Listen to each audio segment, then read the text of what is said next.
Dan ibu kota negara jelas merupakan proyek besar yang syarat modal, yang pelaksanaannya dibagi dalam 5 tahap dalam kurun waktu 2022 hingga tahun 2045. Rentang waktu panjang ini diperlukan penyesuaian kebijakan fiskal dan kebijakan pendukung lainnya sehingga dapat berkelanjutan. Ibu kota negara mau dipindah ke Palangkaraya, bahkan statementnya tidak pakai APBN.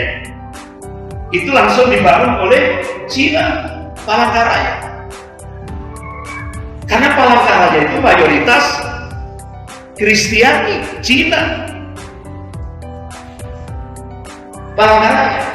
Sehingga tidak ada istilahnya beban untuk konflik-konflik itu, tidak ada di sana. Bahwa kekhususan Jakarta harus tetap dipertahankan sebagai pusat ekonomi, bisnis dan keuangan, karena ekonomi sistem, bisnis dan keuangan nasional telah terbentuk sejak 74 tahun yang lalu di Jakarta, dan Jakarta telah memiliki infrastruktur yang lengkap. Artinya apa? Kenapa sekarang kita baru tahu jawabannya? Kenapa Jakarta mau dipindah ke Palangkaraya? Jadi Jakarta itu akan dijadikan Singapura kedua. Bahkan nanti yang akan dijadikan seperti setting jadi gubernur Jakarta itu nanti dari Cina. Bagaimana menurut peringatan Purnawirawan Angkatan Darat? Yaitu mantan Kasospol ABRI, yaitu Bapak Letnan Jenderal Purnawirawan Sarwanami. Saya menilai Presiden dan jajarannya berpotensi jadi pengkhianat bangsa. Ini statement yang paling keras, karena beliau orang Sospol, beliau Kasospol ABRI waktu itu. Bagaimana peringatan ulama?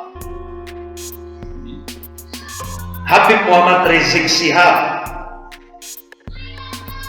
2016 sudah mengingatkan, awas, hati-hati, Indonesia tidak menutup kemungkinan seperti Tibet, ya, hampir mirip, strateginya hampir mirip. Cina memberikan bantuan hutang kepada Tibet, membangun infrastruktur. Datangnya guru-guru yang didatangkan tentara merah. Akhirnya tokoh spiritual Tibet, Dalai Lama, ditangkap, diusir. Akhirnya Tibet sampai hari ini sudah dikuasai oleh Cina. Bagaimana peringatan budayawan?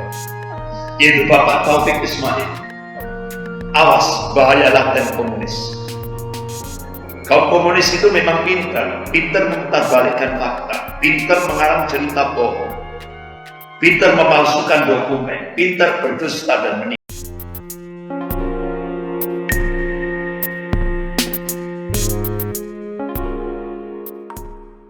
Wa nasta'inuhu wa nastaghfiruh wa na'udzu billahi min syururi anfusina wa min sayyiati a'malina. May yahdihillahu fala mudilla lahu wa may yudlil fala hadiya lahu. Asyhadu an la ilaha illallah wahdahu la syarika lahu wa asyhadu anna Muhammadan 'abduhu wa rasuluh. Ya ayyuhalladzina amanu taqullaha haqqa tuqatih wa la tamutunna illa wa antum muslimun.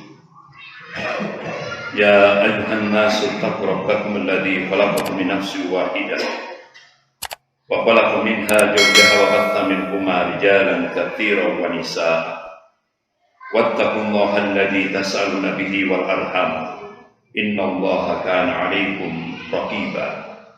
Ya ayyuhalladzina amanu taqullaha wa qulu qawlan sadida yuslih lakum a'malakum wa yaghfir lakum dhunubakum wa may yuti'illaha wa rasulahu faqad faza fawzan 'azima. Amma ba'd, fa inna asdaqal hadis kitabullah wa khairul hadi hadi Muhammadin sallallahu alaihi wasallam wa syarrul umur muhdatsatuha wa kullu muhdatsatin bid'ah wa kullu bid'atin dhalalah wa kullu dhalalatin finnar. Masyaallah muslimin rahimakumullah, Bapak-bapak, Ibu-ibu yang dirahmati Allah. Langsung saja kita masuk ke materi, yaitu tentang kewaspadaan umat terhadap bahaya laten komunis. Sebagaimana kita melihat sejarah dengan berbagai pelajaran yang dikandungnya teramat penting untuk disimak dan dikaji. Bahkan ulama-ulama salaf, di antaranya Al-Imam At-Tabari rahimahullah, beliau juga sebagai seorang mufassir, Ibnu Ishaq rahimahullah, Ibnu Sa'ad rahimahullah, dan ulama-ulama salaf yang lain telah menjadikan sejarah sebagai profesi ilmiah. Persoalan yang terjadi pada masa lalu perlu ditelaah untuk memahami problematika yang terjadi hari ini, sehingga kita mampu memahami mengapa peristiwa itu terjadi pada sekarang ini, yang kita lihat zaman now sekarang ini. Sebaliknya, untuk memahami kondisi masa kini perlu setback, menengok sejarah masa lalu. Kita menengok kembali ke belakang. Bahkan untuk memahami sejarah masa lalu pun terkadang memerlukan pemahaman tentang masa kini, atau dari ulama-ulama fikih itu disebut fikih waqi'iyah, jadi realitas tentang kehidupan kekinian. Bahkan bapak-bapak, ibu yang dirahmati Allah, Allah Subhanahu wa taala menyebutkan dalam Al-Qur'anul Karim di beberapa tempat di Al-Qur'an bahwa hukum perulangan sejarah itu berlaku umum. Artinya sejarah itu berulang. Ini Allah sendiri yang mengatakan. Sejarah itu berulang. Yang membedakan adalah warna dan kualitasnya. Bahkan Allah tegaskan dalam surah Al-Fat ayat 22 sampai 23. A'udzubillahi minasyaitonir rajim. Walau qatalakum alladziina kafaru lawallawul adbar tsumma la yajiduna waliyyan wala nasir. Sunnatullahi allati qad khalat min qabl wa lan tajida li sunnatihi tabdila. Jadi Allah menegaskan, dan sekiranya orang-orang kafir itu memerangi kamu umat Islam, pasti kata Allah, mereka akan kalah. Jadi pasti orang-orang kafir itu akan kalah. Mereka akan berbalik, melarikan diri, dan mereka kata Allah tidak akan mendapatkan pelindung dan penolong. Sunnatullahi allati qad khalat min qabl wa lan tajida li sunnatillahi tabdila. Jadi sunnatullah, hukum Allah itu berlaku sejak dahulu. Dan kalian kata Allah tidak akan menemukan perubahan akan hukum-hukum Allah ini, akan sunnatullah ini. Bapak-bapak, ibu-ibu yang dirahmati Allah. Bahkan Rasulullah SAW telah menyampaikan prediksi tentang apa-apa yang akan terjadi sebelum yaumil qiyamah. Rasulullah sampaikan secara rinci, tidak ada yang tertinggal sedikit. Dan itu bisa kita lihat dalam kitab Al-Bidayah wa Nihayah yang ditulis oleh Al-Imam Ibnu Katsir rahimahullah. Bahkan kitab itu sudah diterjemahkan dalam bahasa Indonesia, judulnya Huru Hara di Akhir Zaman. Bahkan ada ulama Madinah menulis satu kitab dan sudah diterjemahkan dalam bahasa Indonesia, judulnya Ensiklopedi Yaumil Qiyamah. Ya. Jadi bapak-bapak ibu yang dirahmati Allah, salah satu hikmah kenapa Rasulullah mengabarkan apa-apa yang akan terjadi sebelum Yaumil Qiyamah, supaya umat Islam itu tidak menjadi mangsa bagi musuh-musuhnya. Itu hikmahnya, salah satu hikmah. Kenapa Rasulullah mengabarkan? Bahkan Allah tegaskan dalam surah An-Najm ayat 3-4, A'udzubillahi minasyaitonir rajim, wa may yantiqu 'anil hawa in huwa illa wahyun yuha. Jadi apa yang disampaikan oleh Rasulullah itu bukan ahwa, bukan hawa nafsu. Apa yang disampaikan oleh Rasulullah itu wahyu yang diwahyukan oleh Allah kepada Rasulnya. Pasti terjadi, tidak bisa tidak. Contoh kita lihat di Indonesia. Ketika jaya-jayanya PKI, saat itu Indonesia pasca dekret 5 Juli 59, Indonesia memakai sistem demokrasi terpimpin. Jadi waktu itu ada duet Soekarno dan DN Aidit. Jadi 1 tahun sebelum pemberontakan G13 PKI, DN Aidit menyatakan saya pembela Pancasila. Itu DN Aidit, Ketua Komisi Sentral PKI. memberikan pernyataan tegas, saya pembela Pancasila. Tidak tahunya dia pengkhianat, memberontak. Oleh karena itu, Jenderal Abdul Haris Nasution, tidaklah mungkin, kata beliau, seseorang berjiwa komunis sekaligus Pancasilais. Tidak mungkin, tidak mungkin. Karena cita-cita komunis itu justru ingin menghilangkan agama. Itu cita-cita komunis. Kalaupun mereka beragama, itu hanya kedok, lipstick. Jadi itu pernah diingatkan oleh Jenderal Abdul Haris Nasution, yang salah satu jenderal yang selamat dari pembunuhan yang dilakukan oleh Cakrabirawa. Bahkan Subandrio, Bapak Ibu yang dirahmati Allah, Subandrio itu tokoh PKI. Itu 1 tahun sebelum terjadi pemberontakan G30 SPKI, dia nuduh Dewan Jenderal Angkatan Darat akan melakukan makar, kudeta. Dan sejarah itu berulang. Sejarah itu berulang. Nyata. Apa yang dikabarkan oleh Allah itu nyata sekarang. Dalam makanya Bapak-bapak Ibu yang dirahmati Allah, kenapa sekarang terjadi? Makanya kita harus noleh setback, harus nengok sejarah masa lalu. Itu kunci. Bapak-bapak Ibu yang dirahmati Allah, bagaimana peringatan ulama? Habib Muhammad Rizik Syihab 2016 sudah mengingatkan, awas, hati-hati, Indonesia tidak menutup kemungkinan seperti Tibet. Ya, hampir mirip. Strateginya hampir mirip. Cina memberikan bantuan hutang kepada Tibet, membangun infrastruktur.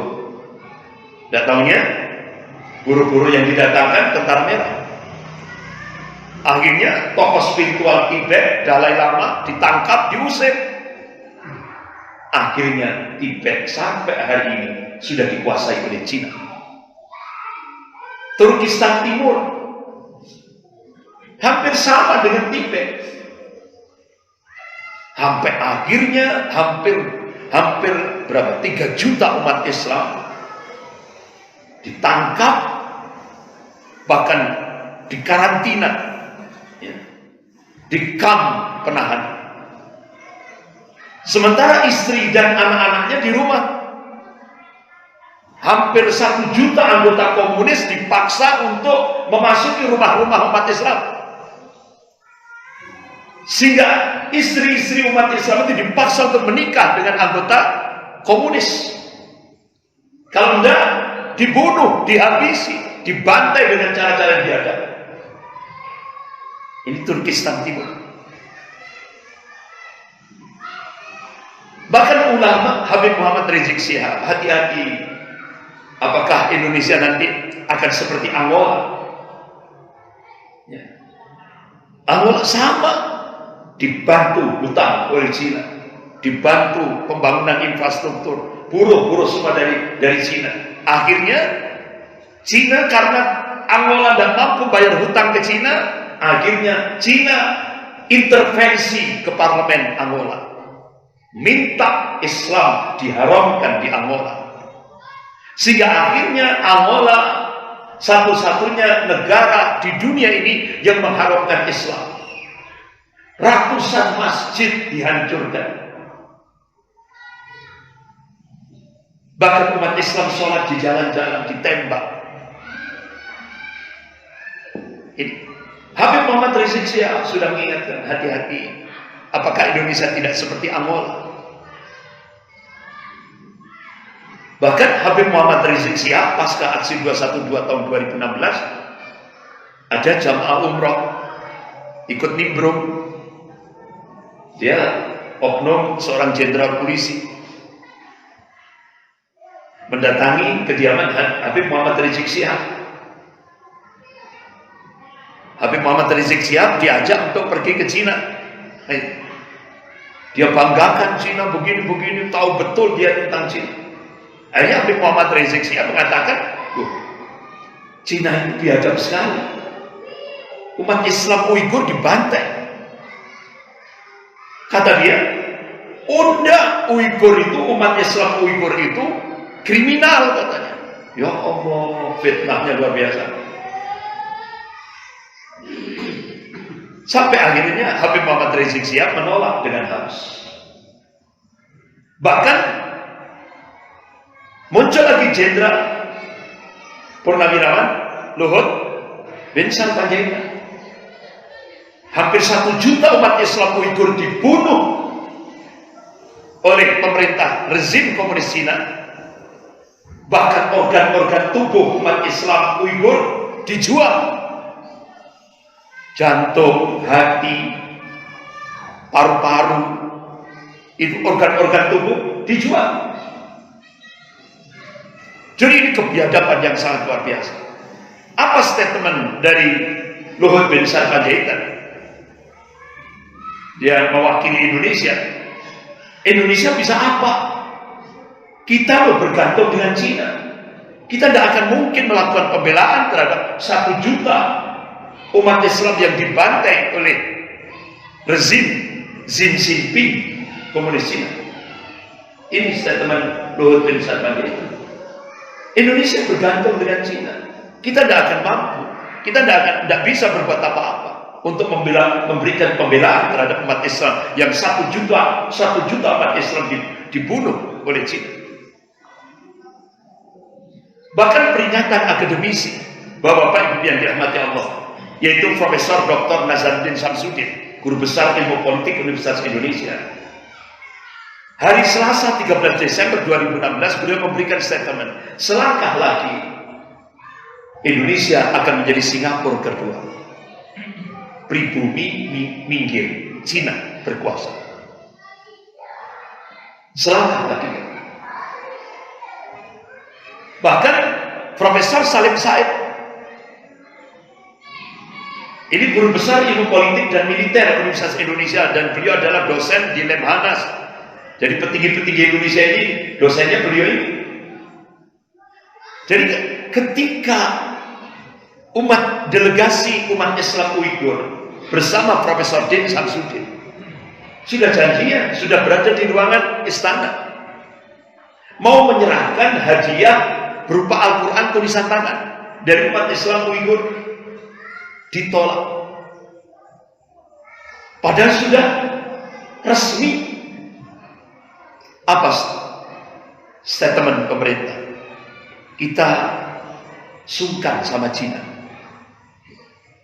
tidak enak sama Cina, sehingga akhirnya Profesor Salim Said, Indonesia sekarang ini dijajah oleh Cina. Ini yang ngomong Guru Besar Ilmu Politik dan Militer. Inilah realitas. Tidak tanggung-tanggung beliau sampaikan di TV One dan CNN Indonesia, televisi CNN Indonesia. Bapak-bapak Ibu yang dirahmati Allah, bagaimana menurut peringatan Purnawirawan Angkatan Darat, yaitu mantan Kasos Pol Abri, yaitu Bapak Letnan Jenderal Purnawirawan Sarwan Hamid. Saya menilai Presiden dan jajarannya berpotensi jadi pengkhianat bangsa. Ini statement yang paling keras, karena beliau orang Sospol, beliau Kasospol Abri waktu itu. Bahkan mantan staf Panglima TNI Bapak Brigjen TNI Purnawirawan Aditya Wartoha, Indonesia sekarang ini benar-benar dicengkram oleh Amerika dan Cina. Kalau dulu Cina belum masuk, itu bisa memunculkan peristiwa G30 SPKI. Nah sekarang Cina sudah nancap, bahkan membangun Indonesia. Ini kata beliau, implikasinya, dampaknya impolisosbud hankam. Bapak-bapak Ibu yang dirahmati Allah. Jadi kalau Amerika menguasai Freeport, otomatis Cina akan berbagi lahan. Ladang gas tangguh dikuasai Cina.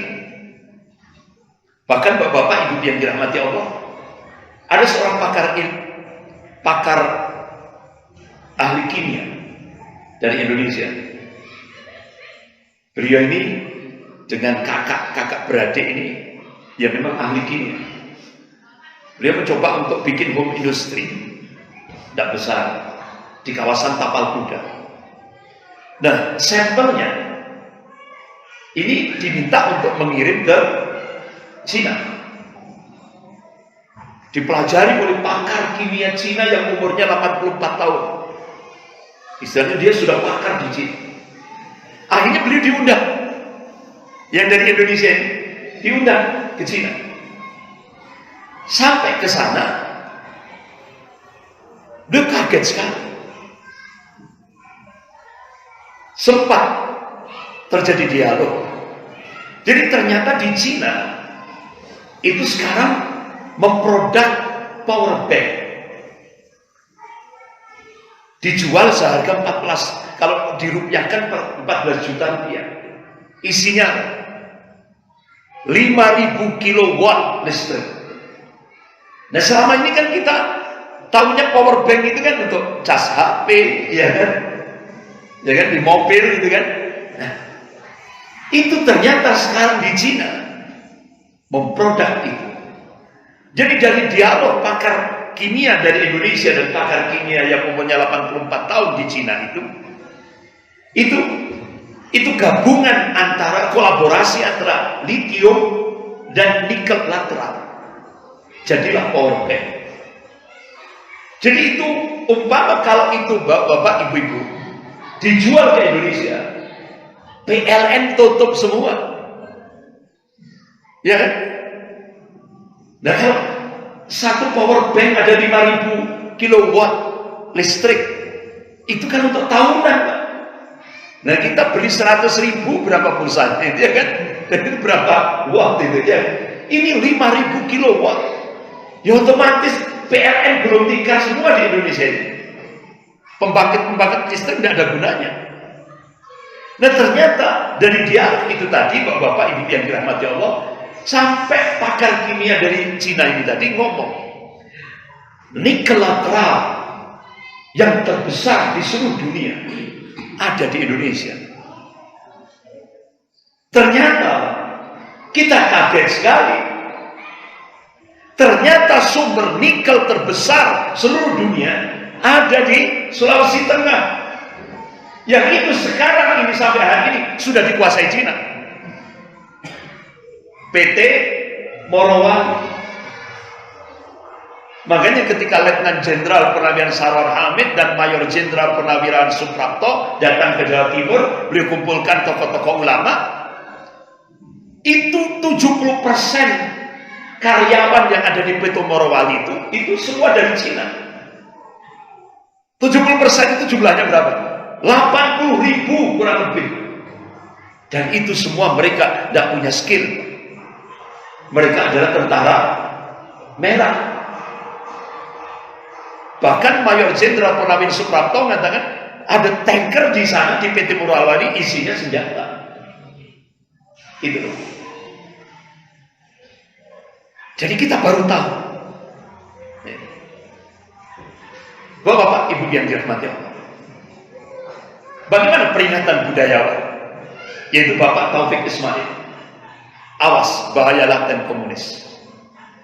Kaum komunis itu memang pintar memutarbalikkan fakta, pintar mengarang cerita bohong, pintar memalsukan dokumen, pintar berdusta dan menipu. Tokoh komunis dunia Lenin paham betul, dan teori Lenin ini sekarang dipraktekkan di Indonesia. Jadi kata Lenin, kebohongan yang diajarkan terus-menerus di kemudian hari akan dianggap sebagai sebuah kebenaran. Itu. Jadi maka jangan heran sekarang di Indonesia kalau kita menyuarakan al-haq, kebenaran, mereka sebut hoax. Itu nyata. Saya sudah di beberapa tempat saya coba seperti itu. Ini kebenaran. Pasti mereka menyebut hoax. Saya terus berpikir, kenapa dungu mereka ini sudah stadium 4? Kedunguannya itu sudah stadium 4 gitu. Ya. Jadi ternyata itu brainwash-nya, cuci otaknya itu hampir mirip dengan apa yang terjadi peristiwa perampokan bank di Stockholm. Sampai yang dirampok itu empati terhadap perampoknya. Sampai yang dirampok itu mau dinikahi oleh perampoknya. Sampai yang dirampok itu bikin lembaga-lembaga sosial untuk membantu yang merampok. Jadi ini sindrom Stockholm. Kok bisa sampai seperti itu, Pak? Inilah, itu namanya cuci otak ala komunis. Dan itu sudah terjadi di Indonesia.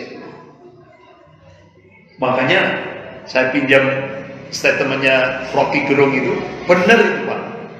Kedunguannya itu sudah stadium 4. Sulit, Pak. Dia menerima kebenaran, sulit.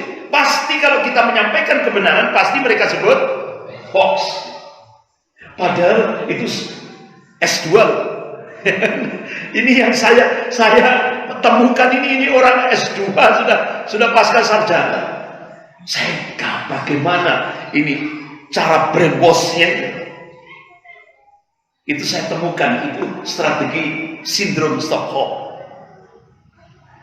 Bahkan orang-orang Cina itu ketika pemimpin komunisnya itu mati, wah mereka histeris, minta supaya dihidupkan lagi untuk memimpin Cina lagi. Sampai seperti itu loh, Pak. Cuci otaknya itu. Sampai seperti itu. Jadi kalau kita sampaikan kebenaran, mereka sebut hoax. Kalau kita kritik membangun, itu mereka sebut ujaran kebencian, hate speech. Kalau kita sampaikan aspirasi, mereka sebut makar, radikal. Nah, itu sekarang sudah terjadi di Indonesia. Bapak-bapak, Ibu yang dirahmati Allah. Coba, ini mereka sebut hoax. Ini kan? Mereka sebut hoax, Pak. Padahal ini kalau kita kita mencoba untuk lihat realitas di lapangan, ini hak kebenaran. Contoh, ini Partai Komunis Indonesia, ya, was traveling to Shanghai, China from Bandar Udara Internasional Pudong Shanghai. Instruksi pada seluruh kader PKI di Indonesia. Jika ulama dan umat Islam tidak bisa ditundukkan dengan uang dan diplomasi, bentrokan mereka dengan ormas lain. Nah, strateginya kan ada ulama yang dikasih bonus tidak tanggung-tanggung 20 triliun. DP-nya 1,5 triliun. Langsung yang menyerahkan Menteri Keuangan, Ibu Sri Mulyani. Akhirnya MHM Najib dan Jombang teriak, awas umat Islam diadu domba. Yang satu disiapkan sekian triliun, tidak mau, nolak. Siapa ulama yang nolak itu? Habib Muhammad Rizik Syihab. Sudah disiapkan sekian triliun, tidak mau beliau. Akhirnya apa yang terjadi? FPI dibenturkan dengan GMI. Strategi ini sudah terjadi. Kalau habis itu bentrokkan mereka dengan agama lain. Ini sudah dilakukan di Bali. Ustaz Abdul Somad dengan Parisada Hindu. Susupi dan rusak dari dalam. Susupi dan rusak dari dalam. Buat satu sama lain curiga dan hilang kepercayaan. Sudah disusupkan Abu Janda, Denny Siregar, Adi Armando, dan beberapa penyusup-penyusup yang lain. Ini operasi intelijen. Intimidasi kader-kader militan mereka. Sudah. Ini dilakukan. Kriminalisasi ulama-ulama mereka dengan berbagai cara. Sudah dilakukan. Jika perlu hilangkan nyawanya. Sudah di Jawa Barat. Ya kan? Tokoh ulama dari Persis. Ini yang disebut dengan operasi intelijen terbuka, yaitu orgil, orang gila. Itu yang toko Persis yang di Jawa Barat itu, Bandung ya, Bandung. Itu kebetulan rumahnya itu tidak ada kaca. Jadi kalau ada tamu ngetuk pintu kan tidak kelihatan. Begitu pintu dibuka, dilinggis. Insya Allah beliau sahid. Ya. Ada ulama yang dibacok. Jadi operasi orang gila ini itu namanya operasi intelijen terbuka. Artinya operasi intelijen terbuka itu kalau dia ini melakukan itu, yang melakukan ini ditangkap, dia tidak dapat pertolongan. Kalau dia berhasil melakukan operasi intelijen terbuka ini, tidak dapat hadiah. Dan rata-rata mereka yang digunakan ini disuntik. Makanya jadi orang gila. Itu benar kan? Begitu ditangkap, diserahkan polisi, dibebaskan sama polisi.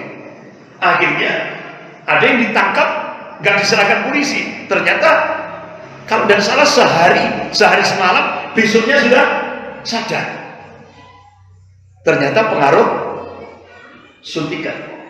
Ini Bapak-bapak Ibu yang dirahmati Allah. Lakukan pula kepada kaum nasionalis yang selalu menghalangi gerak langkah kita. Selesaikan secepatnya hingga Pilpres 2019 mendatang. Dan tidak ada satupun yang dapat menghalangi kita untuk dapat menguasai pemerintahan seutuhnya. Salah Allah. Jadi ini dikatakan hoax oleh mereka, padahal kenyataannya nyata. Ini Bapak-bapak Ibu yang dirahmati Allah. Bagaimana prediksi dua pakar intelijen dunia? Beliau adalah Peter Warren dan August Cole. Dia tulis dalam sebuah novel fiksi ilmiah. Itu fakta, bukan fiktif. Jadi dalam buku Ghost Fleet ini, Indonesia diprediksi tahun 2030 akan menjadi negara gagal. Akibat konspirasi besar-besaran dari mafia Taiwan dan komunis Cina. Mafia Taiwan itu 9 naga. Koordinatornya adalah James Riyadi. Bapak-bapak Ibu yang dirahmati Allah. Artinya 2030 Indonesia menjadi negara gagal itu artinya Indonesia akan menjadi negara adidaya. Amerika, Eropa melemah. Indonesia akan menjadi negara adidaya baru. Bahkan Indonesia akan menjadi barometer ekonomi dunia. Tapi kedaulatan sudah milik Cina. Itulah yang disebut dengan bencana geopolitik. Nah, Bapak-bapak Ibu yang dirahmati Allah, bagaimana realitas empiris dari apa yang diprediksi oleh Peter Warren dan August Cole dalam fiksi ilmiah Ghost Fleet? Coba kita lihat. Mokhtar Yadi tahun 1948 bikin Lipo Bank. Dulu Pak Mokhtar Yadi itu apa kalau bahasa Jawa itu kere, orang miskin, rumahnya di Batu Malang, sampai sekarang masih ada di Batu Malang. Mokhtar Yadi tahun 1948. Ada yang sudah lahir 48, ada lahir 48 ya. Jadi Bapak-bapak Ibu yang dirahmati Allah, 97, 2004, 2005, 2008, 2010 Mokhtar Yadi sudah menjadi orang terkaya di dunia. Urutan 854 orang terkaya seluruh dunia dengan kekayaan 2,2 miliar US dollar. Itu bapaknya James Riyadi. Ini Mokhtar Yadi. Nah, 30 tahun yang lalu di depan pengusaha Cina, di depan pengusaha-pengusaha Cina Indonesia, dia mengatakan ini 30 tahun yang lalu, dan dia mengucapkan ini nadanya guyon, bercanda, tapi mimiknya serius. Kata dia di depan pengusaha-pengusaha Cina Indonesia, Lipo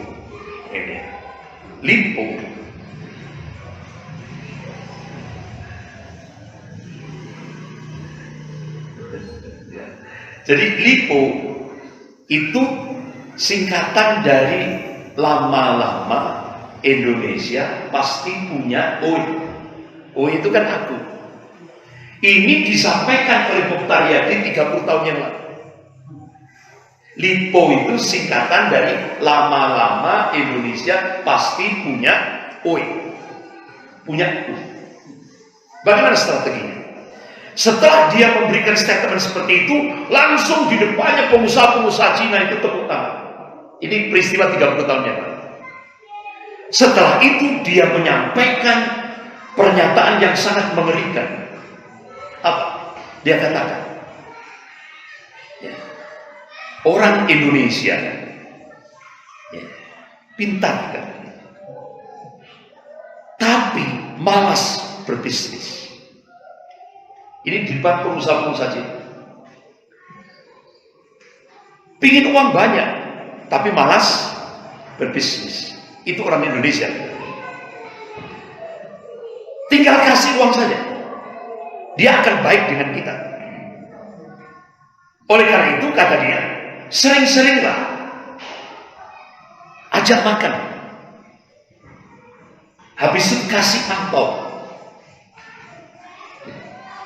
terutama pejabat-pejabatnya, ajak makan bersama, kemudian kasih angpau. Jadi jangan sekali-kali minta apa-apa kepada dia. Kalau dia butuh anaknya sekolah, kasih kata dia. Dia butuh apa, kasih. Tapi jangan sekali-kali minta kepada dia dulu. Nah, kata dia, begitu selesai seperti itu, kalau dia sudah senang, pasti kalau kita minta akan dikasih. Nah, oleh karena itu yang pertama kata dia, kuasai undang-undang. Berarti sogok parlemen, anggota DPR, kasih bin amplopi bin fulus, angpau, sehingga aturan itu bisa kita kendalikan. Habis itu kata dia, kuasai media. Media itu kuasai. Karena dari situlah kita bisa merubah mindset, cara pandang penduduk Indonesia, masyarakat Indonesia. Habis itu, kuasai ekonominya. Setelah itu, kuasai politiknya. Nah, bapak-bapak, ibu yang dirahmati Allah, kalau ada yang protes dengan gerakan kita,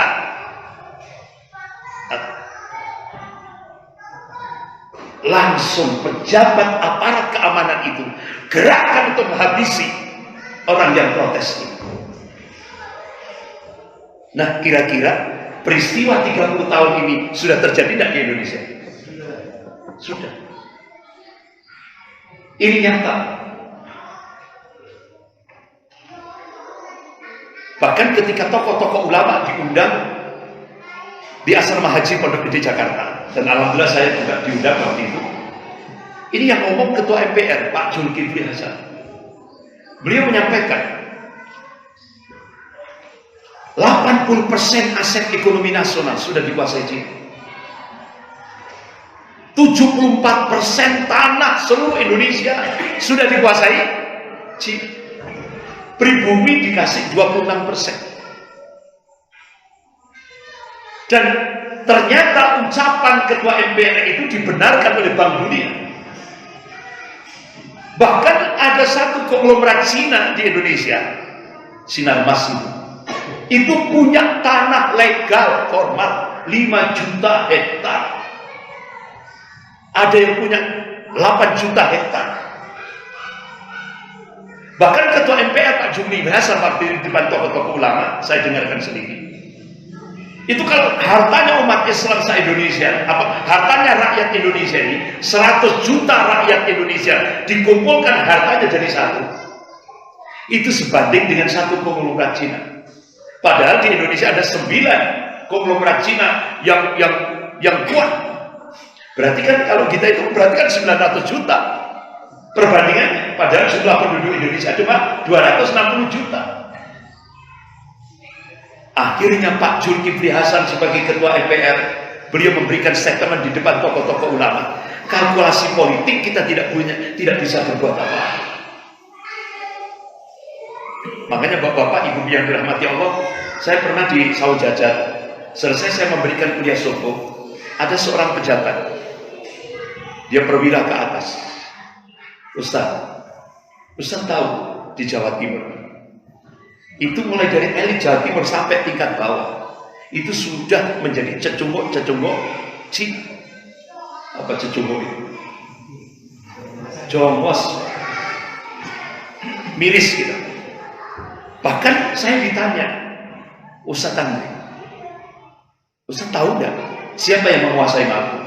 Ya saya jawab, Iwan, yang kantornya di depan Regent Park Hotel itu, kantornya Acak itu, yang dia ornamen masjid itu ya. Makanya agamanya bingung, ya kan? Ya kadang ke kelenteng, kadang ke gereja, kadang bikin ornamen masjid, bingung gitu, ya kan? Agamanya opo gitu ya kan? Nah itu Iwan, saya disalahkan Pak, bukan Ustaz tahu itu koordinator Sembilan Naga, itu markasnya di Malang, di Tidar, Universitas Macung. Dia kalau kesini bawa helikopter sendiri di Macung, Tidar.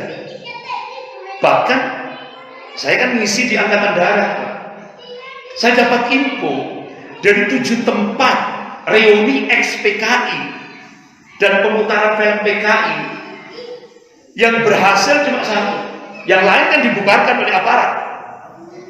Dari 7 tempat itu yang 6 dibubarkan oleh aparat dan pemuda-pemuda Islam, ormas-ormas Islam. Yang 1 yang berhasil di mana? Universitas Macung. Karena aparat tidak bisa nembus karena di areal akademik. Reuni ex-PKI dan pemutaran film PKI berhasil di Universitas Macung. Bapak-bapak, Ibu yang dirahmati Allah. Bahkan pintu kedaulatan Indonesia itu dijebol dengan 2 proyek ini, yaitu proyek reklamasi dan proyek Mikarta. Bapak-bapak, Ibu yang dirahmati Allah. Nah, kita kan cukup kaget sekali. Dua-duanya ini KPK bergerak. Di belakang siapa? Novel Baswedan. Makanya kenapa Pak Novel Baswedan target untuk dibunuh? Karena beliau membongkar 2 kasus ini. Jadi ternyata proyek Mikarta itu, Bapak-bapak, Ibu yang dirahmati Allah, itu akan, artinya apa? Kenapa sekarang kita baru tahu jawabannya? Kenapa Jakarta mau dipindah ke Palangkaraya? Jadi Jakarta itu akan dijadikan Singapura kedua. Bahkan nanti yang akan dijadikan sebagai setting jadi gubernur Jakarta itu nanti dari Cina. Itu. Makanya ibu kota negara mau dipindah ke Palangkaraya. Bahkan statementnya tidak pakai APBN. Itu langsung dibangun oleh Cina, Palangkaraya. Karena Palangkaraya itu mayoritas Kristiani, Cina. Palangkaraya. Sehingga tidak ada istilahnya beban untuk konflik-konflik itu, tidak ada di sana. Nah, Bapak-bapak, Ibu yang dirahmati Allah. Jadi proyek Mikarta itu akhirnya terbongkar juga, Bapak-bapak, Ibu yang dirahmati Allah. Ternyata proyek Mikarta itu grand design Cina untuk mengintegrasikan Indonesia ke cakupan wilayah ekonomi Cina. Ini terbongkar. Makanya kenapa Pak Novel Baswedan ditarget untuk dibunuh? Karena dia mengungkap itu. Sementara proyek reklamasi, Bapak Ibu yang dirahmati Allah, ini tidak ada Jakarta, Pak. Bapak Ibu, proyek reklamasi itu Habib Muhammad Rizik Syihab menyatakan 10, termasuk benua Bali. Terus benua itu proyek reklamasi. Jadi targetnya proyek reklamasi itu 2024.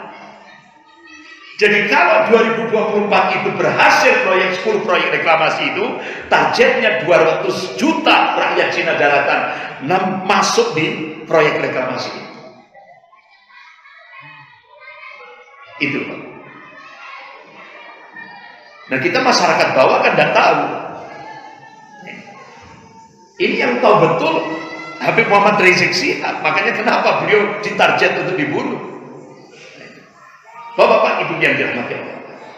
Bagaimana peringatan pakar sejarah, yaitu Bapak Profesor Ahmad Mansur Suryanegara. Beliau minta ulama, ustadz, ustadzah bersatulah. Sejarah bisa terulang. Nah, skor dulu. Dan nanti kita lanjutkan lagi. Monggo silakan. Bapak-bapak, ibu yang dirahmati Allah. Coba itu tadi Profesor Ahmad Mansur Suryanegara. Dia sampai meneteskan air mata. Ini kesalahan sejarah di Indonesia. Begitu peperangan menghadapi penjajah Belanda, ulama dijadikan garda terdepan sebagai lokomotif.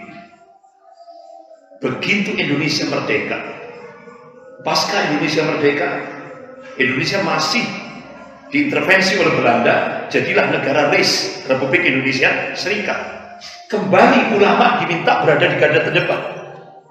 Beliau dan Muhammad Natsir Allahumma yarham, Buya Hamka Allahumma yarham, diminta berada di garda terdepan. Akhirnya berhasil. RIS dibubarkan karena ulama-ulama melakukan lobby-lobby ke beberapa tokoh-tokoh ulama yang lain.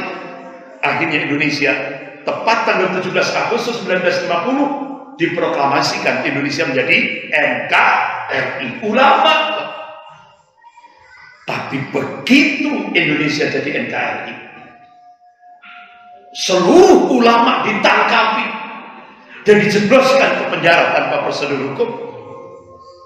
Kenapa? Karena waktu itu Indonesia kerjasama dengan satu negara adidaya, yaitu Cina.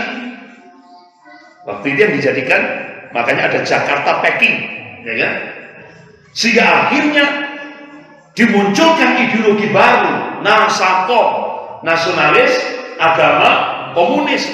Akhirnya seluruh ulama se-Indonesia menolak ideologi Nasakom. Akhirnya ulama-ulama yang pejuang tadi ditangkapi. Contoh, Bapak Muhammad Natsir Allahumma yarham, beliau pencetus NKRI, ditangkap, dijebloskan ke penjara tanpa prosedur hukum 4 tahun. Di mana? Batu, Malang. Makanya Bapak Ibu kalau menuju Batu, di sebelahnya kanan itu kan ada Masjid Taqwa. Masjid Taqwa itu siapa yang meresmikan? Bapak Muhammad Natsir tahun 1963. Ketika beliau di penjara di Batu, masih menyempatkan diri untuk meresmikan Masjid Taqwa Batu itu. Bapak Ibu yang dirahmati Allah, Buya Hamka ditangkap gara-gara menolak ideologi Nasakom. Karena waktu itu duet antara Soekarno dan DNID, duet tokoh ini nasional, Soekarno dan DNID. Sistem Indonesia waktu itu demokrasi terpimpin. Nah, ulama-ulama yang lain, diantaranya Kiai Haji Isa Ansori Allahumma yarham, Kiai Haji Ezen Mutakin Allahumma yarham, Muhammad Rum, ya kan? Allahumma yarham, Kiai Haji Prawoto Mangkusasmito Allahumma yarham, Kiai Haji Mukhtar Ghazali Allahumma yarham, dan beberapa ulama-ulama yang lain dijebloskan ke penjara Madiun tanpa prosedur hukum 4 tahun penjara. Nah ini. Nah, saya tanya, kira-kira sekarang sejarah itu berulang nggak? Berulang. Begitu Indonesia sekarang berubah kiblat ke Cina, siapa yang ditangkapi? Siapa yang diusir? Siapa yang ditangkap? Ulama. Itu. Sejarah berulang.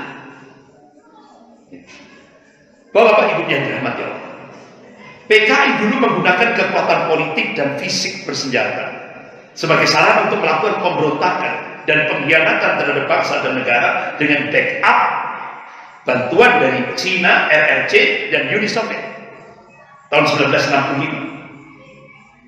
Tahun 97-98 Itu sebenarnya ada pemberontakan lagi yang itu tidak diekspos, ya, tidak pernah diekspos, yaitu peristiwa Mei 98. Itu pemberontakan yang dilakukan oleh kalangan Kristiani. Siapa di belakangnya? Jenderal LB Murdani. Makanya Pak Harto pulang dari Mekah di pesawat, walaupun jenderal tak gebuk, ya, itu sebenarnya pemberontakan. Tapi yang dijadikan kambing hitam Pak Prabowo.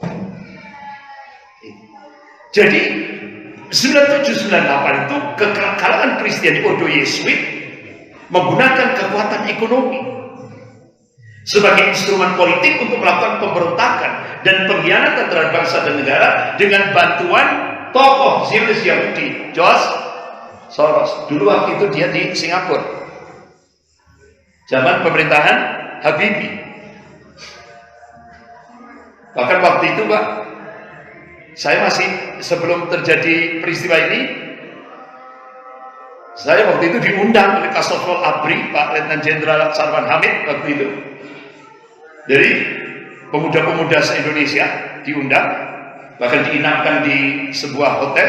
Besok paginya kita diminta ke Istana Negara. Waktu itu saya bersalaman dengan Pak Habibie. Masih belum terjadi peristiwa Mei 98 ini. Jadi luar biasa. Itu semua strateginya digodok di Singapura. Tokohnya adalah George Soros, terus Jenderal LB Murdani, termasuk di dalamnya Luhut Binsar Panjaitan. Ada juga, ya kan? Termasuk Luhut Binsar Panjaitan di dalamnya.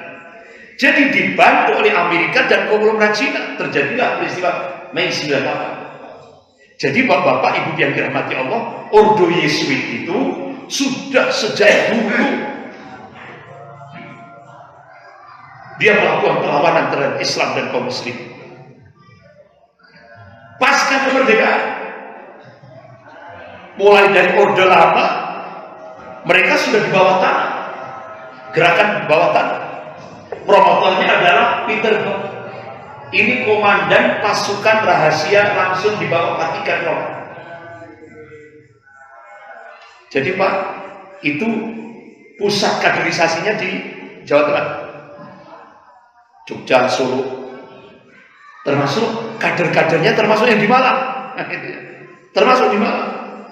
Jadi kader Peter Buck itu sebenarnya pengrekrutan saja, hasil penggalangan. Siapa? Jenderal Ali Murtopo. Digalang, hasil penggalangan. Akhirnya kenapa Peter Buck itu paham siapa yang paling dekat dengan Pak Harto? Jenderal Ali Murtopo. Akhirnya Peter Buck berhasil merekrut Jenderal Ali Murtopo dan diberikan janji, Anda akan menjadi presiden setelah Pak Harto. Tapi syaratnya habisi umat Islam. Akhirnya banyak tokoh-tokoh Islam kaget Pak. Jenderal Ali Murtopo itu keluarga santri Pak, dari Pantai Utara. Jenderal Ali Murtopo itu bapaknya itu keluarga Hizbullah Cikal Bakal TNI. Bisa berubah menjadi anti terhadap Islam. Karena apa? Diiming-imingi jabatan oleh Peter Buck.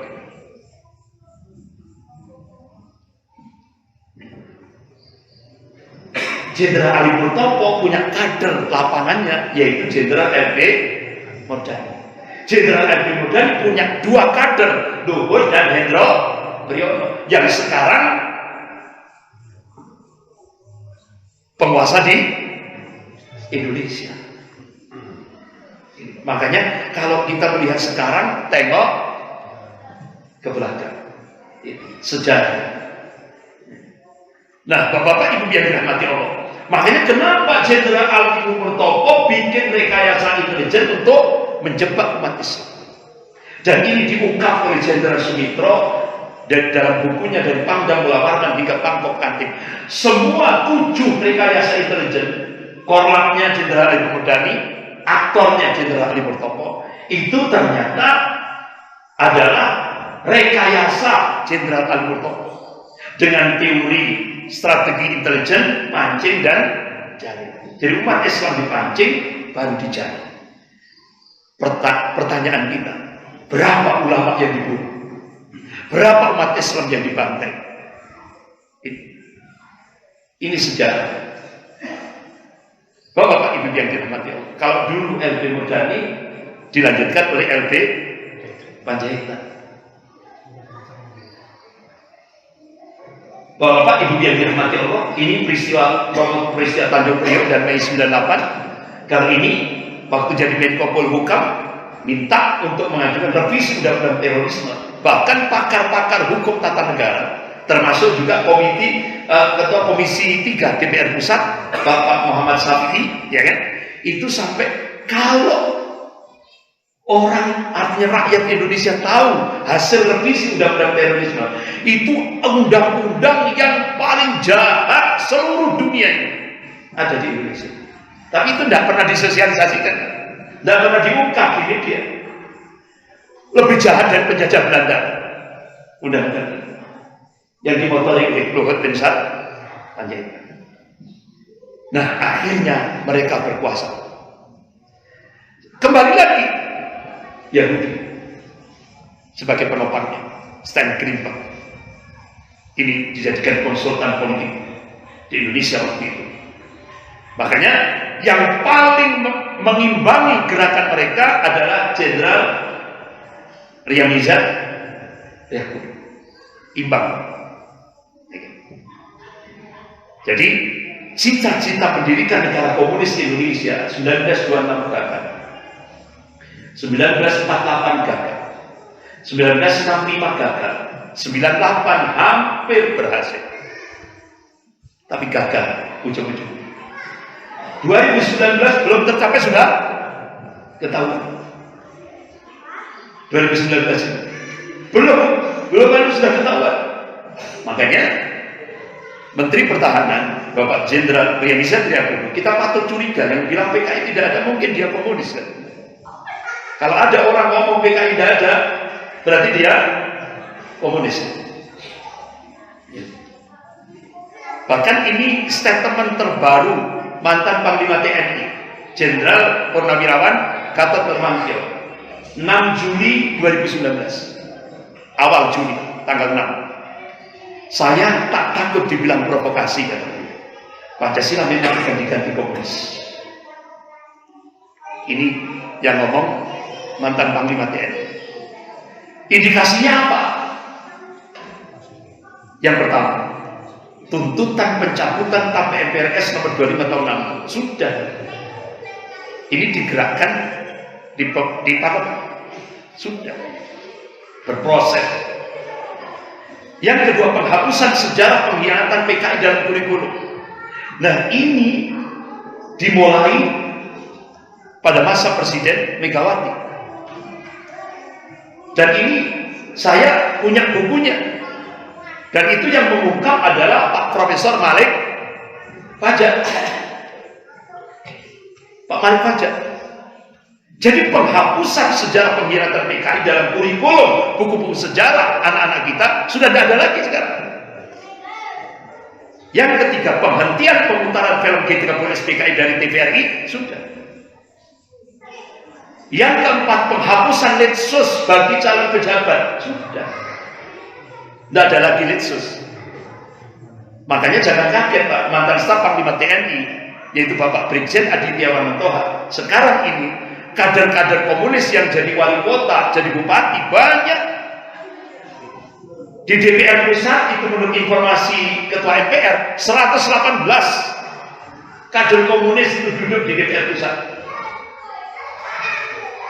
Bahkan ketika saya diduetkan dengan Mayor Jenderal Purnamen Kiflan Zen, waktu itu saya diundang Bupati Garut buka seminar. Waktu itu dihadiri oleh ulama-ulama Jawa Barat. Saya begitu masuk ruangan bupati, kaget muncul Pak Kiflan Zen. Saya langsung dirangkul karena saya pernah tahun 97 waktu itu saya masih mahasiswa, gitu ya, masih mahasiswa. Tahun 97 saya diundang Panglima Divisi Kostrat, yaitu Pak Kiflan Zen. Di ruangan Panglima saya digembleng, artinya dibina, di briefing itu hampir 1 jam tentang situasi hankam di Indonesia. Jadi alhamdulillah saya dapat briefing langsung dari Panglima Divisi Kostrat. Jadi begitu ketemu di ruangan Bupati Garut, alhamdulillah saya dirangkul, masih ingat beliau. Jadi waktu itu saya diminta oleh Bupati Garut untuk menyampaikan tentang pergerakan Syiah di Indonesia. Pak Kiflan menyampaikan pergerakan komunis. Jadi saya dengarkan sendiri karena saya protokol moderator, terus Pak Kiflan sebelah kanannya. Jadi Pak Kiflan menyatakan buruh Cina yang didatangkan ke Indonesia itu bukan buruh, Pak. Mereka tidak punya skill. Mereka tentara merah. Bahkan Pak Kiflan Zen mendeteksi itu ternyata pusat logistik senjata itu sudah disiapkan di Filipina. Itu sudah terdeteksi. Makanya kenapa Pak Kiflan sekarang dikandangkan, ditahan? Karena beliau tahu betul pergerakan komunis di Indonesia. Bapak-bapak ibu yang dirahmati Allah. Kemudian ya ini tadi, putra putri PKI masuk parpol dan instansi negara sudah nyata. Rancangan pembuatan buku dan film pembelaan terhadap PKI sudah beredar di mana-mana. Sampai terakhir di Pare itu kan, di Pare TNI melakukan sweeping, ya kan, buku-buku PKI. Kan itu mereka marah kan? Mereka marah. Ya. Kemudian rancangan undang-undang KKR sudah disahkan. Pembelaan Komnas HAM dan LSM Liberal untuk PKI sudah, bahkan seminar PKI itu diadakan resmi di gedung LBH Jakarta. Aman. Bahkan yang memprotes dihabisi, ya kan? Yang memprotes digebuki semua, digebuk itu sama apa? Nyata itu di gedung LBH Jakarta. Kemudian bantuan Cina kepada Indonesia berikut kompensasinya sudah. Kerjasama parpol dengan Partai Komunis Indonesia, Partai Komunis Cina sudah. Ini indikasinya. Makanya mantan Panglima TNI Pak Gatot Nurmantio ini, beliau sampai mengucapkan seperti itu. Inilah. Nah, Bapak Ibu yang dirahmati Allah, ini salah satu poin hasil Kongres Partai Komunis Cina tahun 1986 menyebutkan hambatan terbesar Cina penetrasi ke Indonesia. Ya. Jadi hambatan Cina untuk penetrasi Indonesia itu ada 3. Ini hasil Kongres Partai Komunis Cina di Cina sana tahun 86. Yaitu yang pertama, regulasi dan doktrin anti komunis ini kan masih menguat di Indonesia. Ini hambatan bagi Cina. Yang kedua, positioning Pancasila sebagai musuh komunis juga masih kuat. Yang ketiga, sikap anti komunis di kalangan umat Islam Indonesia masih menguat. Ini hambatan bagi Cina. Akhirnya dibuatlah strategi apa? Yaitu digerakkan lewat kekuatan media sebuah narasi Islam radikal. Terasa enggak? Islam radikal.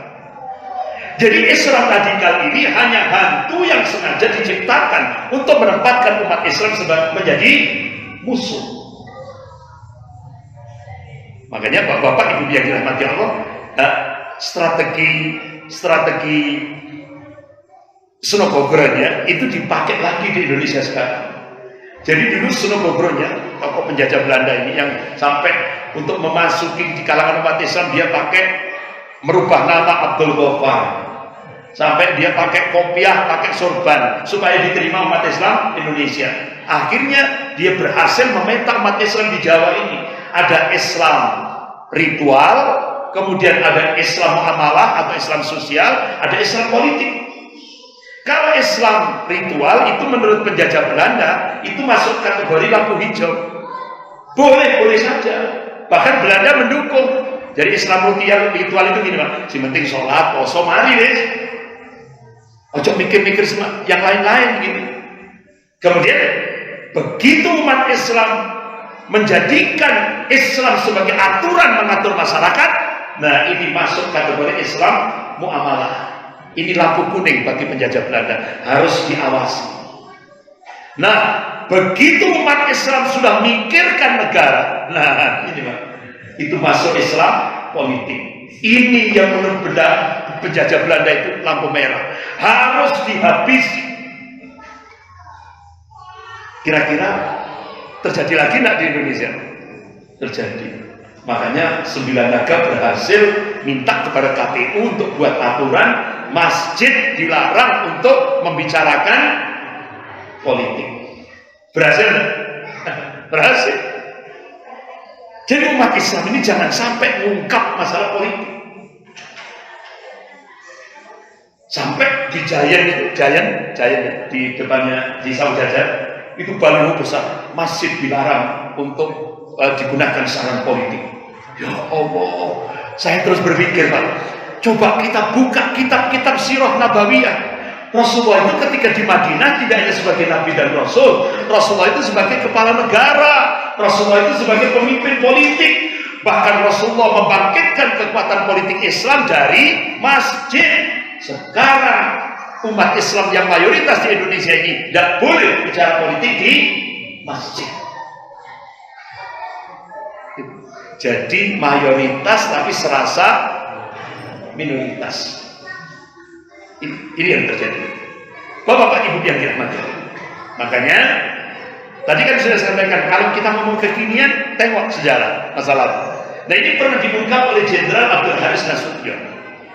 Jadi ternyata isu umat Islam ingin mendirikan negara Islam serta membenturkan dengan Pancasila itu cara-cara PKI sejak dulu.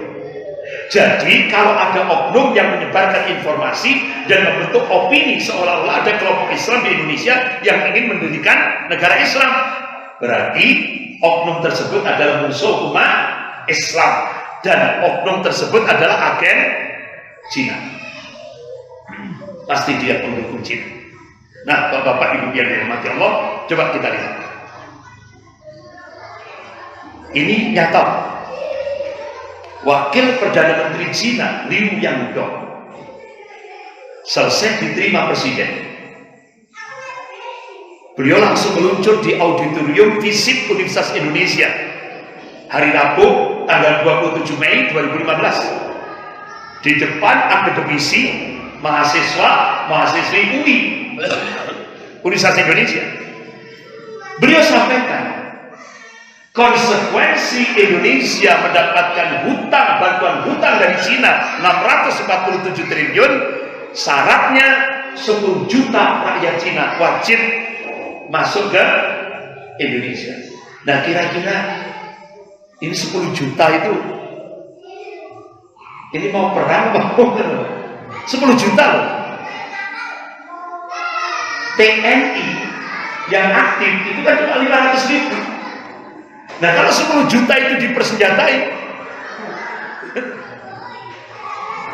ini sudah kedaulatan. Dan Liu yang Perdana Menteri Cina, Wakil Perdana Menteri Cina Liu Yangdong menyatakan targetnya 2020 10 juta rakyat Cina sudah harus nancap ke Indonesia. Itu Ustadz Zulkifli Ali dapat info sampai bulan Idul Adha tahun yang lalu itu sudah 7 juta yang sudah masuk.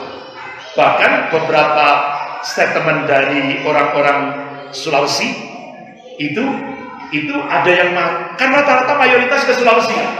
Bahkan saya sendiri selesai saya diundang Pertamina Balikpapan, saya masuk di Bandara Soekarno-Hatta itu jam 2:30 malam. Jadi masuk 2:30 malam. Nah waktu itu kaget saya terus masuk ke bawah sambil nunggu waktu subuh. Begitu waktu sholat subuh saya naik lagi, itu ratusan orang-orang Cina rambut cepat, tentara merah. Itu tiap pagi sebelum subuh mereka sudah datang. Itu terbangnya dari Bandara Soekarno-Hatta ke mana? Bandara apa itu? Ya Sulawesi ya, itu Sulawesi. Itu bahkan informasi yang sempat diekspos di TV One yang itu fakta itu ada apa namanya ada tiang fakta itu mereka dari istilahnya lewat 3 jalur. Penerbangan udara, laut, dan ada yang langsung dari Jakarta ke Sulawesi Tengah itu, ke Morowali itu pakai speedboat. Satu speedboat itu berisi 250 orang. Masuk jalur yang agak dalam. Itu tiap hari. Makanya jangan kaget, di Sumatera itu mereka malah di hutan-hutan, ya kan? Di Sumatera di hutan-hutan. Nah, itu bapak-bapak. Jadi Wakil Perdana Menteri Cina yang sudah mengatakan targetnya 2020 itu disebut dengan pertukaran masyarakat, akan tersebar di sejumlah sektor yakni pendidikan, sains dan teknologi, budaya, media, pemuda, pariwisata, lembaga-lembaga riset, dan ideologi.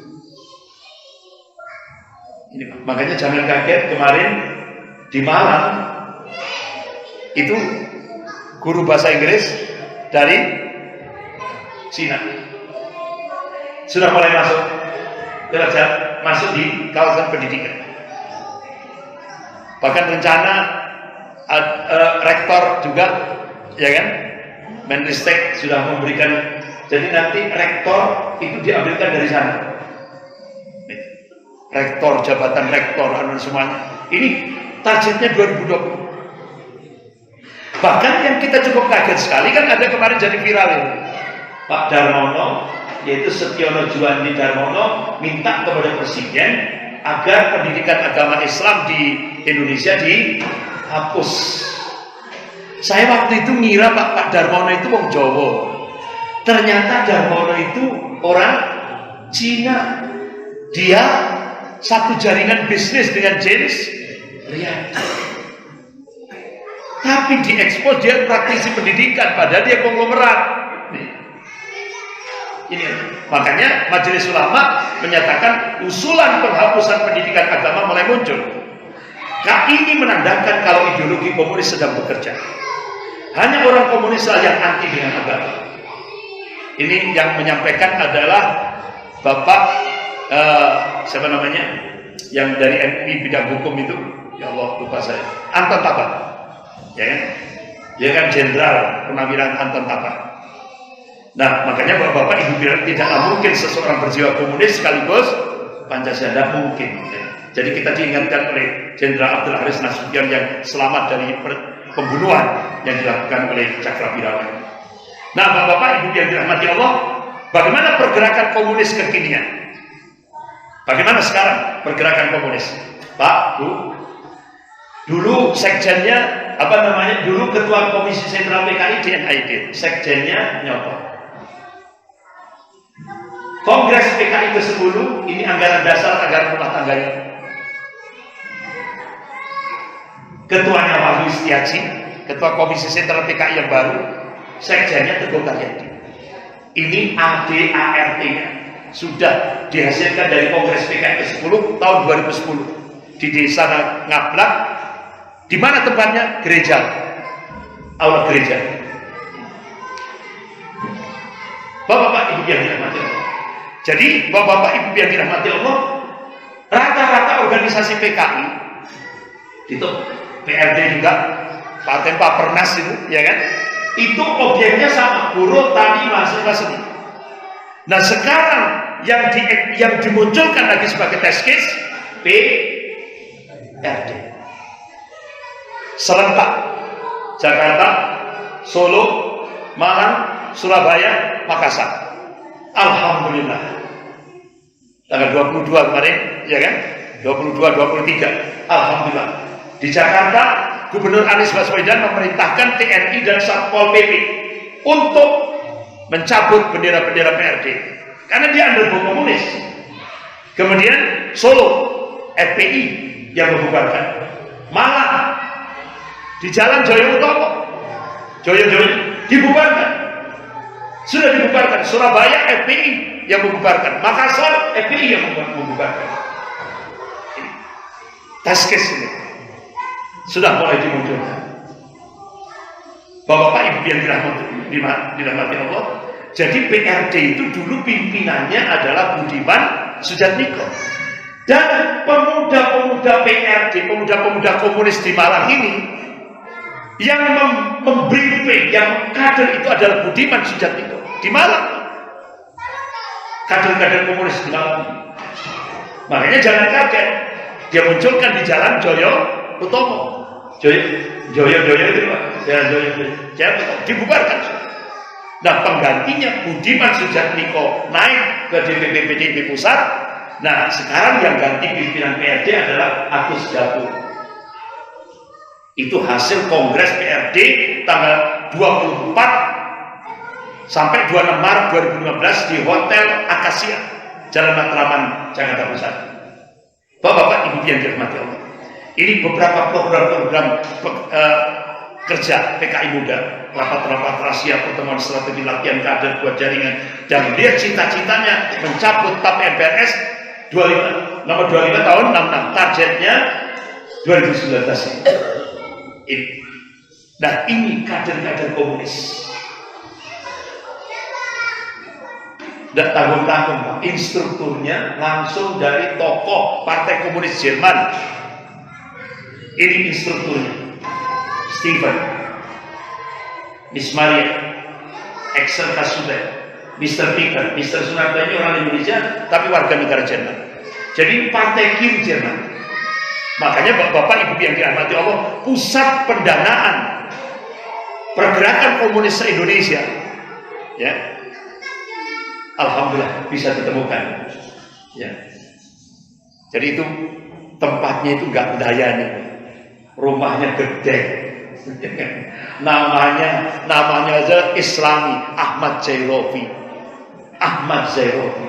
Dia pusat pendanaan terbesar pergerakan komunis Indonesia. Berhasil ditemukan.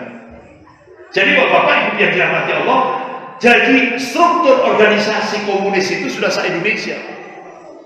Kita saja yang tidak tahu. Bahkan ketika saya diminta roadshow di Jawa Tengah, ya kan, alhamdulillah waktu itu saya tanya, nanti pengamanannya gimana? Siap Ustaz. Jadi waktu saya roadshow di Jawa Tengah itu, ring 1 itu pengamanannya Laskar Islam. Kemudian ring 2, ring 3 itu dari kalangan TNI. Ya alhamdulillah, saya diminta untuk all out sampai terakhir ditutup di Masjid MUI, Majelis Ulama Surakarta. Itu kan di depannya koran itu. Nah, jadi Bapak, begitu saya tunjukkan struktur organisasi Komisi Sentral PKI Jawa Tengah, saya tunjukkan foto-fotonya, kaget. Ustaz, itu tetangga